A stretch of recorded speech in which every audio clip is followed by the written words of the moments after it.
Hi friends, welcome to Suresh agri life YouTube channel and Insta channel. ఇవాళ మొదటి వీడియోగా మనం ఈ వ్యవసాయ రంగంలో పొలం యొక్క ఎంపిక అనేటువంటిది చాలా ప్రధానమైంది. ఎప్పుడు కూడా ఈ బీడు భూములు అదేవిధంగా రాళ్ల పొలాలు కాకుండా వ్యవసాయంలో మనం అత్యధిక దిగుబడులు తీయాలి అని అంటే ఈ భూమి యొక్క సాంద్రత, భూమి యొక్క లెవెల్ అనంటే నీటి పారుదల సౌకర్యాలు అనేటువంటివి చాలా ముఖ్యం. అందులో భాగంగానే మేము వేసే పొలాలు మొత్తం కూడా నల్లరేగడికి సంబంధించిన పొలాలు. సాగర్ కుడికాలువ ఆయకట్టు కింద మాకు నీటి పారుదల అనేటువంటిది ఉంది. ఇక్కడ మేము తీసుకున్నటువంటి పొలాలు సంవత్సరానికి వచ్చేసి 13,000 నుంచి 17,000 రూపాయల వరకు కౌలు జరుగుతుంది. ఇవి మావి మొత్తం కూడా బ్లాక్ కాటన్ సాయిల్స్ అని అంటారు, సారవంతమైన భూమి. అందులో భాగంగా మనం యజమాని దగ్గర సొంత పొలం ఉంటే సొంత పొలం వేసుకోవచ్చు. దానికి తోడు మనకి చాలు. భారతదేశంలో మోస్ట్లీ 70% మంది మొత్తం కూడా స్మాల్ స్కేల్ ఫార్మర్స్ కాబట్టి మాకు ఇక్కడ దగ్గరలోనే 3 ఎకరాలు సొంతం భూమి ఉంది పక్కనే. అండ్ దానికి తోడుగా ఒక 8 ఎకరాలు అనేటువంటివి కౌలుకి తీసుకొని, అంటే పంట యజమానికి ఎకరానికి ఒక 13,000 లేదంటే 15,000 భూమిని బట్టి, బాట సౌకర్యాలను బట్టి కౌలు చెల్లించి వాటిని సాగుకి సిద్ధం చేసుకుంటాము.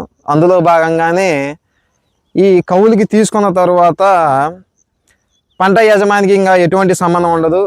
ఈ భూమిలో ఉన్నటువంటి చెట్లైనా వ్యవసాయాలైనా ప్రతి ఒక్కటి కూడా రైతే చూసుకోవాలి.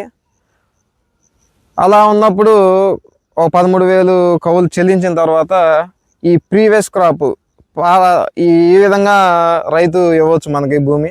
దీన్ని మనం ట్రాక్టర్ సహాయంతో నీట్గా పీకించి ట్రాక్టర్తోని ఒక గెనాల మీదకి నెట్టేస్తారు. నెట్టి వేసిన తర్వాత మనకి ఇందులో చూపించిన విధంగా ఈ విధంగా మారుతుంది. ఇలా ఉన్నటువంటి భూమి ట్రాక్టర్ సహాయంతో పీకి వేసిన తర్వాత ఈ విధంగా మారుతుంది. ఈ విధంగా మారిన తర్వాత ఒక ట్రాక్టరు ఒక పాత పంట యొక్క వ్యర్థాలని పీకి నెట్టినందుకు ఎకరానికి 1,000 రూపాయలు తీసుకుంటారు. కౌలు మనకి 13,000 రూపాయల లెక్కలోకి వస్తుంది. ట్రాక్టర్తో పాత పంటని పీకి నెట్టి వేసినందుకు ఒక 1,000 రూపాయలు ఖర్చు వస్తుంది. ఇలా పీకి వేసిన తర్వాత మనం కూలి వాళ్ళ సహాయంతో, లేబర్ సహాయంతో నీట్గా ఇక్కడ కనిపెట్టేటువంటి ఈ పెద్ద పెద్ద పుల్లలు కానీ, జారిపోయిన పుల్లలు కానీ వీటన్నిటినీ మనం తీసివేసి పొలాన్ని నీట్గా క్లీన్గా చేసుకోవాలి.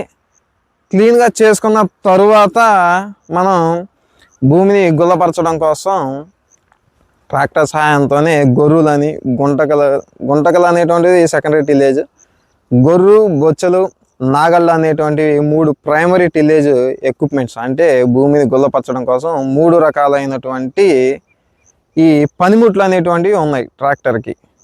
ప్రజెంట్ మన ఇండియాలో మోస్ట్లీ అవే వాడుతున్నారు. సౌతర్న్ రీజన్లో లేదంటే హెవీ సాయిల్స్లో కూడా మొట్టమొదటిగా ఈ వ్యవసాయ సైంటిస్టుల చేత కూడా రికమెండెడ్ కూడా అవే ఈ హెవీ సాయిల్స్కి వచ్చేసరికి.